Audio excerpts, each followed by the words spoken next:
Red Sea കത്തിയെരിയുകയാണ്. ലോകത്തിലെ ഏറ്റവും ശക്തരായ നാവികസേനകൾ അവിടെ നിന്ന് രക്ഷപ്പെടാനുള്ള ഒരു വഴിത്തിരിവിനായി പരക്കം പായുന്നു. ആഗോള വ്യാപാര പാതകൾ മാറിമറിയുമ്പോൾ ശാന്തമായിരുന്ന നമ്മുടെ കേരളത്തിൻ്റെ തീരങ്ങൾ പെട്ടെന്ന് ലോകത്തിലെ ഏറ്റവും വലിയ തന്ത്രപ്രധാന മേഖലയായി മാറുകയാണ്. എന്തുകൊണ്ടാണ് ലോകശക്തികൾ കേരളത്തിലെ ആഴക്കടൽ തുറമുഖങ്ങളിലേക്ക് കണ്ണുവയ്ക്കുന്നത്? ഇന്ത്യൻ മഹാസമുദ്രത്തിൻ്റെ നിലനിൽപ്പിൻ്റെ താക്കോൽ യഥാർത്ഥത്തിൽ ഇന്ത്യയുടെ, പ്രത്യേകിച്ച് കേരളത്തിൻ്റെ കൈകളിലാണോ? നിങ്ങൾക്കറിയാമോ, ലോക വ്യാപാരത്തിൻ്റെ വലിയൊരു ശതമാനവും കടന്നുപോകുന്ന സൂയിസ് കനാലിലേക്കുള്ള കവാടമായ ബാബൽ മന്ദേബ് ഇന്ന് യുദ്ധക്കളമാണ്. അവിടെ വീഴുന്ന ഓരോ മിസൈലും ആഗോള സമ്പദ് വ്യവസ്ഥയുടെ നെഞ്ചിലേക്കാണ് തറയ്ക്കുന്നത്. പക്ഷേ ഈ കളിയിൽ അപ്രതീക്ഷിതമായി കടന്നുവന്ന ഒരു പുതിയ കളിക്കാരനുണ്ട്. അത് കേരളമാണ്. പശ്ചിമേഷ്യയിലെ ചോരപ്പുഴകളിൽ നിന്ന് രക്ഷപ്പെടാൻ കപ്പലുകൾക്ക് കേരളക്കര ഒരു പുതിയ താവളമാവുകയാണോ? കേരളത്തിൻ്റെ മനോഹരമായ കടൽ തീരങ്ങളിൽ ഇനി വിനോദസഞ്ചാരികൾ മാത്രമല്ല, അത്യാധുനിക ബ്രഹ്മോസ് മിസൈലുകളും റഡാറുകളും കാവലിരിക്കാൻ സാധ്യതയുണ്ട്. ഇന്ത്യൻ മഹാസമുദ്രത്തിലേക്ക് അതിക്രമിച്ച് കയറാൻ ശ്രമിക്കുന്ന ശത്രു രാജ്യങ്ങൾക്ക് മുന്നിൽ ഇന്ത്യ ഒരു ഇരുമ്പ് തിരശീല തീർക്കുകയാണോ? നമുക്ക് പരിശോധിക്കാം എന്തുകൊണ്ടാണ് കേരളം ഈ ആഗോള പവർ പ്ലേയിലെ കേന്ദ്ര ബിന്ദുവാകുന്നത് എന്ന്. നമുക്കറിയാം, റെഡ് സീ അഥവാ ചുവന്ന കടൽ ഏഷ്യയെയും യൂറോപ്പിനെയും ബന്ധിപ്പിക്കുന്ന ഏറ്റവും പ്രധാനപ്പെട്ട കപ്പൽ പാതയാണിത്. എന്നാൽ കഴിഞ്ഞ കുറച്ചു കാലമായി ഈ പ്രദേശത്ത്, പ്രത്യേകിച്ച് ബാബൽ മന്ദേബ് ഇടുക്കിൽ നടക്കുന്ന അക്രമങ്ങളും അസ്ഥിരതയും കാരണം ലോക വ്യാപാരത്തിൻ്റെ ഏകദേശം 40% വഴിമാറി ഒഴുകാൻ നിർബന്ധിതരായിരിക്കുന്നു. പരമ്പരാഗതമായി സൂയിസ് കനാൽ വഴി പോയിരുന്ന ഭീമൻ ചരക്ക് കപ്പലുകൾ ഇപ്പോൾ ആഫ്രിക്കൻ ഭൂഖണ്ഡത്തെ മുഴുവൻ ചുറ്റി കേപ്പ് ഓഫ് ഗുഡ് ഹോപ്പ് വഴി അതിദീർഘമായ യാത്ര നടത്തുകയാണ്. ഈ വഴിമാറ്റം കപ്പലുകളുടെ യാത്രാ സമയം ആഴ്ചകളോളം വർദ്ധിപ്പിച്ചു. ഒപ്പം ഇന്ധനച്ചെലവും ഇൻഷുറൻസ് തുകയും കുതിച്ചുയർന്നു. ഇവിടെയാണ് നമ്മൾ കണക്കുകൾ കൂട്ടി നോക്കേണ്ടത്. ആഫ്രിക്ക ചുറ്റി വരുന്ന ഈ കപ്പലുകൾക്ക് ഇന്ത്യൻ മഹാസമുദ്രത്തിലേക്ക് പ്രവേശിക്കുമ്പോൾ ഏറ്റവും സുരക്ഷിതവും സൗകര്യപ്രദവുമായ ഒരു മിഡ്വേ പോയിന്റ് അഥവാ ഇന്ധനം നിറയ്ക്കാനും അറ്റകുറ്റപ്പണികൾ നടത്താനുമുള്ള ഒരു താവളം അത്യന്താപേക്ഷിതമായി മാറുന്നു.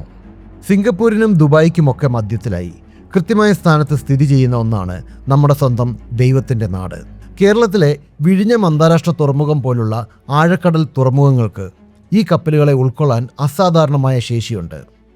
പ്രകൃതിദത്തമായി തന്നെ വലിയ ആഴമുള്ള തീരങ്ങളാണ് വിഴിഞ്ഞത്തിനുള്ളത്. അതുകൊണ്ട് തന്നെ വലിയ ഡ്രഡ്ജിംഗ് നടത്താതെ തന്നെ ലോകത്തിലെ ഏറ്റവും വലിയ മദർഷിപ്പുകൾക്ക് ഇവിടെ അടുക്കാം. ഗൾഫ് ഓഫ് ഏദനിലും അറബിക്കടലിലും നടക്കുന്ന സമുദ്ര കവർച്ചകളും ഡ്രോൺ ആക്രമണങ്ങളും കാരണം വിദേശ നാവികസേനകൾക്ക് അവരുടെ യുദ്ധക്കപ്പലുകൾക്ക് ലോജിസ്റ്റിക്സ് പിന്തുണ നൽകാൻ വിശ്വസിക്കാവുന്ന ഒരു കേന്ദ്രം വേണം. അമേരിക്ക, ഫ്രാൻസ്, ജപ്പാൻ തുടങ്ങിയ രാജ്യങ്ങളുടെ നാവികസേനകൾ ഇന്ത്യൻ തീരങ്ങളിലേക്ക്, പ്രത്യേകിച്ച് ദക്ഷിണേന്ത്യൻ തീരങ്ങളിലേക്ക് കൂടുതൽ താൽപ്പര്യം കാണിക്കുന്നതിൻ്റെ പ്രധാന കാരണം ഇതാണ്. ഇന്ത്യയെ സംബന്ധിച്ച് ഇത് വലിയൊരു തന്ത്രപരമായ വിജയമാണ്. ലോകത്തിലെ ഏറ്റവും തിരക്കേറിയ കപ്പൽ പാതകളിലൊന്ന് നമ്മുടെ നിയന്ത്രണത്തിലോ നിരീക്ഷണത്തിലോ വരുന്നു എന്നത് ചെറിയ കാര്യമല്ല. പക്ഷേ ഇത് കേവലം ബിസിനസ് മാത്രമല്ല, ഇതിന് പിന്നിൽ വലിയൊരു സൈനിക തന്ത്രമുണ്ട്. ഇതിനെ നമുക്ക് ആൻറ്റി ആക്സസ് ഏരിയ ഡിനയൽ എന്ന് വിളിക്കാം. അതായത് ഒരു പ്രത്യേക പ്രദേശത്തേക്ക് ശത്രുക്കളുടെ പ്രവേശനം തടയുക, അല്ലെങ്കിൽ അത് അങ്ങേയറ്റം അപകടകരമാക്കുക. ഇന്ത്യൻ മഹാസമുദ്രത്തിൽ ചൈനയുടെ സ്വാധീനം വർദ്ധിച്ചു വരുന്നത് നാം കാണുന്നുണ്ട്. ശ്രീലങ്കയിലെ ഹമ്പൻതോട്ട തുറമുഖവും പാകിസ്ഥാനിലെ ഗ്വാദർ തുറമുഖവുമൊക്കെ ഇതിൻ്റെ ഉദാഹരണങ്ങളാണ്. ഈ സാഹചര്യത്തിലാണ് കേരള തീരങ്ങളെ ഒരു സൈനിക പ്രതിരോധ കോട്ടയാക്കി മാറ്റാൻ ഇന്ത്യ തയ്യാറാകുന്നത്. ഇതിനായി നമ്മൾ ചെയ്യുന്ന പ്രധാന കാര്യങ്ങൾ എന്തൊക്കെയാണെന്ന് നോക്കാം. 1. ബ്രഹ്മോസ് എക്സ്റ്റൻഡഡ് റേഞ്ച് തീരദേശ ബാറ്ററികൾ. കേരളത്തിൻ്റെ തന്ത്രപ്രധാനമായ തീരങ്ങളിൽ അത്യാധുനിക ബ്രഹ്മോസ് ക്രൂയിസ് മിസൈലുകൾ വിന്യസിക്കപ്പെടുകയാണ്. ലോകത്തിലെ ഏറ്റവും വേഗതയേറിയ സൂപ്പർസോണിക് മിസൈലായ ബ്രഹ്മോസിന് കടലിലെ ഏത് ലക്ഷ്യത്തെയും നിഷ്പ്രയാസം തകർക്കാൻ കഴിയും. അറബിക്കടലിലൂടെ കടന്നുപോകുന്ന ഏതൊരു ശത്രു കപ്പലിനും ഇതൊരു വലിയ മുന്നറിയിപ്പാണ്. 2. അതിവേഗ റഡാർ സംവിധാനങ്ങൾ. തീരപ്രദേശങ്ങളിൽ സ്ഥാപിച്ചിട്ടുള്ള അത്യാധുനിക ലോങ് റേഞ്ച് റഡാറുകൾ വഴി കടലിലെ ഓരോ ചലനവും തത്സമയം നിരീക്ഷിക്കാൻ സാധിക്കും. ഇത് ഇന്ത്യക്ക് പൂർണ്ണമായ ഒരു മേൽക്കൈ നൽകുന്നു. 3. P-8I നെപ്റ്റ്യൂൺ നിരീക്ഷണ വിമാനങ്ങൾ. തമിഴ്നാട്ടിലെ ആരക്കോണത്തുള്ള INS രാജാളിയിൽ നിന്നോ കൊച്ചിയിലെ നാവികസേന താവളത്തിൽ നിന്നോ പറന്നുയരുന്ന P-8I ബോയിങ് വിമാനങ്ങൾ ഇന്ത്യൻ മഹാസമുദ്രത്തിൻ്റെ മുക്കിലും മൂലയിലും എന്താണ് നടക്കുന്നത് എന്ന് കൃത്യമായി കണ്ടെത്തും. ഇവയ്ക്ക് അന്തർവാഹിനികളെ വരെ കണ്ടെത്തി തകർക്കാനുള്ള ശേഷിയുണ്ട്. ചുരുക്കത്തിൽ കേരളത്തിൻ്റെ തീരം കേന്ദ്രീകരിച്ച് ഇന്ത്യ ഒരു മാരിടൈം അയൺ കർട്ടൻ അഥവാ ഒരു സമുദ്ര ഇരുമ്പ് തിരശീല സൃഷ്ടിക്കുകയാണ്. ഇതിലൂടെ ഒരു ശത്രുവിനും ഇന്ത്യൻ മഹാസമുദ്രത്തിൻ്റെ ഹൃദയഭാഗത്തേക്ക് അതിക്രമിച്ച് കയറാൻ കഴിയില്ല. വിദഗ്ധർ പ്രവചിക്കുന്നത് 2030 ആകുമ്പോഴേക്കും ഇൻഡോ പസഫിക് മേഖലയിലെ ഏറ്റവും പ്രധാനപ്പെട്ട മാരിടൈം ഗേറ്റ്വേ ആയി കേരളം മാറുമെന്നാണ്. വിഴിഞ്ഞവും കൊച്ചിയും ഉൾപ്പെടുന്ന ഈ തീരപ്രദേശം ലോക വ്യാപാരത്തിൻ്റെ നെടുംതൂണായി മാറും. കേരളത്തിൻ്റെ തീരങ്ങളെ മാത്രം കേന്ദ്രീകരിച്ചല്ല ഇന്ത്യ ഈ കളി കളിക്കുന്നത്. ഇതിന് മറ്റൊരു വലിയ വശം കൂടിയുണ്ട്. നമ്മൾ ഭൂപടത്തിലേക്ക് നോക്കുകയാണെങ്കിൽ ഇന്ത്യൻ മഹാസമുദ്രത്തിൻ്റെ കിഴക്കേ അറ്റത്ത് ആൻഡമാൻ നിക്കോബാർ ദ്വീപുകളും പടിഞ്ഞാറ് ലക്ഷദ്വീപും കാണാം.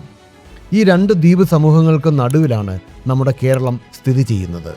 ഇവിടെയാണ് ഇന്ത്യയുടെ ഡബിൾ ഫിഷ് ഹുക്ക് തന്ത്രം ഒളിഞ്ഞിരിക്കുന്നത്. കിഴക്ക് മലാക്ക കടലിടുക്കിലൂടെ വരുന്ന ചൈനീസ് കപ്പലുകളെ നിരീക്ഷിക്കാൻ ഇന്ത്യ ഇപ്പോൾ ഗ്രേറ്റ് നിക്കോബാർ ദ്വീപിൽ വലിയൊരു അന്താരാഷ്ട്ര ട്രാൻസ്ഷിപ്മെൻറ്റ് തുറമുഖവും സൈനിക താവളവും നിർമ്മിക്കുകയാണ്. ഇവിടെ നിന്ന് രക്ഷപ്പെട്ട് പടിഞ്ഞാറോട്ട് കടക്കാൻ ശ്രമിക്കുന്ന കപ്പലുകൾ വന്നു നിൽക്കുന്നത് എവിടെയാണെന്നറിയാമോ? നമ്മുടെ കേരളത്തിൻ്റെ വിഴിഞ്ഞം തുറമുഖത്തിൻ്റെ തൊട്ടടുത്താണ്. അതായത് ഇന്ത്യൻ മഹാസമുദ്രത്തിലേക്ക് കടക്കുന്നതിനും പുറത്തു പോകുന്നതിനുമുള്ള 2 പ്രധാന കവാടങ്ങളെയും ഇന്ത്യ തങ്ങളുടെ പൂർണ്ണമായ നിയന്ത്രണത്തിലാക്കുകയാണ്. ഇതിൽ ലക്ഷദ്വീപിലെ പുതിയ നേവൽ ബേസായ INS ജഡായുവും കേരളത്തിലെ നാവികസേനാ സംവിധാനങ്ങളും ഒത്തുചേരുമ്പോൾ അറബിക്കടൽ പൂർണ്ണമായും ഭാരതത്തിൻ്റെ സുരക്ഷാ വലയത്തിലാകുന്നു.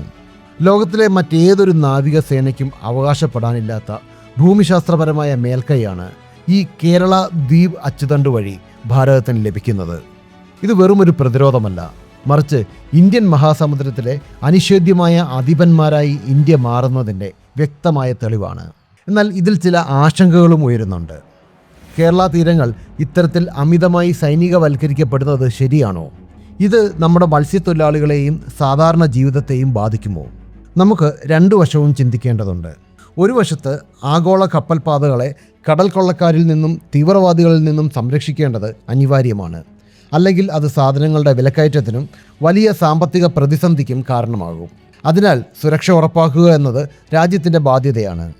മറുവശത്ത് ഇത് ആഗോള ശക്തികളുടെ ഒരു ശീതയുദ്ധത്തിന് നമ്മുടെ കടലിനെ വേദിയാക്കരുത് എന്ന കടുത്ത ജാഗ്രതയും നമുക്കുണ്ടാകണം.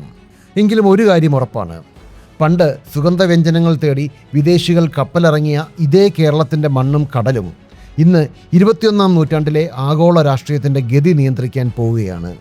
ഇന്ത്യൻ മഹാസമുദ്രം അതിൻ്റെ പേര് അന്വർത്ഥമാക്കും വിധം ഇന്ത്യയുടെ തന്ത്രപരമായ മേൽനോട്ടത്തിൽ തന്നെ തുടരുമെന്ന് ഈ നീക്കങ്ങൾ ഉറപ്പു നൽകുന്നു.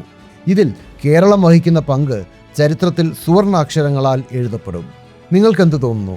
റെഡ് സീയിലെ ഈ പ്രശ്നങ്ങൾ കേരളത്തിനൊരു ശാപമാണോ അതോ വലിയൊരു വികസന സാധ്യതയാണോ? ഇന്ത്യ ഇത്തരത്തിൽ സൈനിക ശക്തി വർദ്ധിപ്പിക്കുന്നത് നമ്മുടെ സുരക്ഷയ്ക്ക് അനിവാര്യമാണോ? നിങ്ങളുടെ അഭിപ്രായങ്ങൾ താഴെ കമൻറ്റ് ചെയ്യുക. ഇതുപോലുള്ള ആഴത്തിലുള്ള ഭൗമരാഷ്ട്രീയ വിശകലനങ്ങളും അന്താരാഷ്ട്ര വാർത്തകളുടെ ലളിതമായ വിശദീകരണങ്ങളും നിങ്ങൾക്ക് കൂടുതൽ വേണമെന്നുണ്ടോ? എങ്കിൽ ഈ വീഡിയോ ലൈക്ക് ചെയ്യാനും ചാനൽ സബ്സ്ക്രൈബ് ചെയ്യാനും മറക്കരുത്.